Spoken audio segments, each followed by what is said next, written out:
Hello everyone, my self doctor Rita Jain.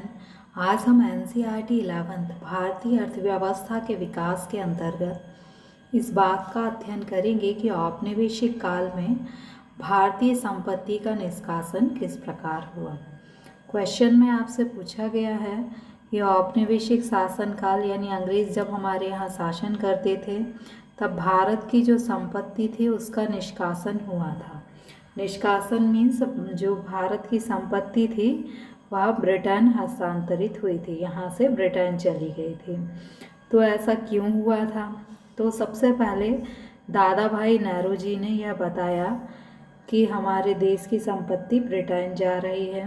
उन्होंने अपनी पुस्तक poverty and un British rule in India में 19वीं शताब्दी में इस सिद्धांत का प्रतिपादन किया जिसे हम संपत्ति के निष्कासन का सिद्धांत कहते हैं।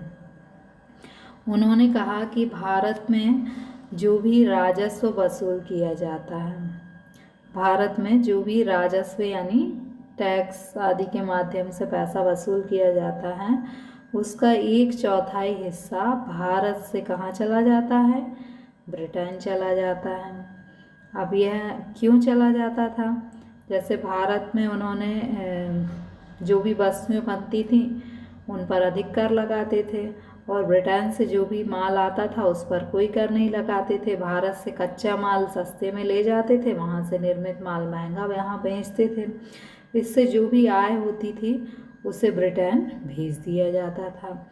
इसके अतिरिक्त उस समय भारत कई वस्तुओं का निर्यात करता था, तो यह भारत से ही वस्तुएं खरीदते थे और उन्हें विदेशों में निर्यात करते थे और जो पैसा मिलता था, निर्यात अधिशेष होता था, वह ब्रिटेन भेज दिया जाता था।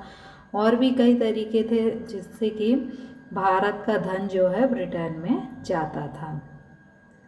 तो धन निष्कासन का सिद्धांत क्या बताता है कि किस प्रकार भारत की जो संपत्ति थी उसका निष्कासन ब्रिटेन की ओर होता था और जो भी धन वसूल किया जाता था उसे ब्रिटेन के हितों की रक्षा के लिए प्रयोग किया जाता था।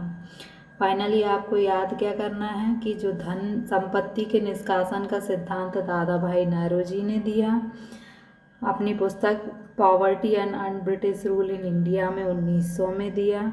और इस सिद्धांत के बारे में दादा भाई नेहरू ने क्या कहा कि भारत से जो भी राजस्व वसूल किया जाता था उसका 1/4 हिस्सा ब्रिटेन चला जाता था और उसका उपयोग ब्रिटेन के हित के लिए किया जाता था।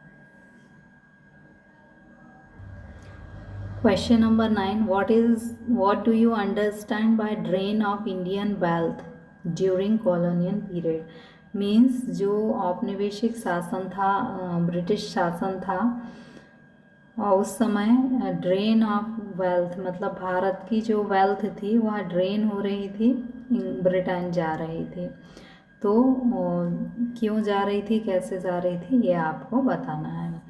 तो Dadabhai Nehru gave the theory of drain of wealth. Dadabhai Nehru ने ड्रेन ऑफ वेल्थ की थ्योरी दी इन 19th सेंचुरी में दी।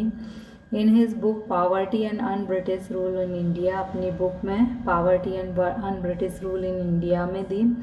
अकॉर्डिंग टू हिम, इनके अनुसार, a quarter of the revenue recovered from India went outside. Means Dadabhai Nehru ने कहा कि जो भी रेवेन्यू इंडिया में कलेक्ट किया जाता था उसका 1/4 हिस्सा जो है वो भारत से बाहर यानी ब्रिटेन चला जाता था।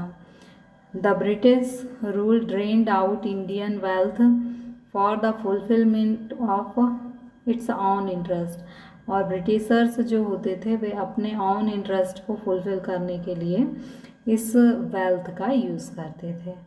Means Dadabhai Nehru gave this theory in 19th century in his book Poverty and Un-British Rule in India. According to him, a quarter of revenue from recovered from India went outside, means went to Britain.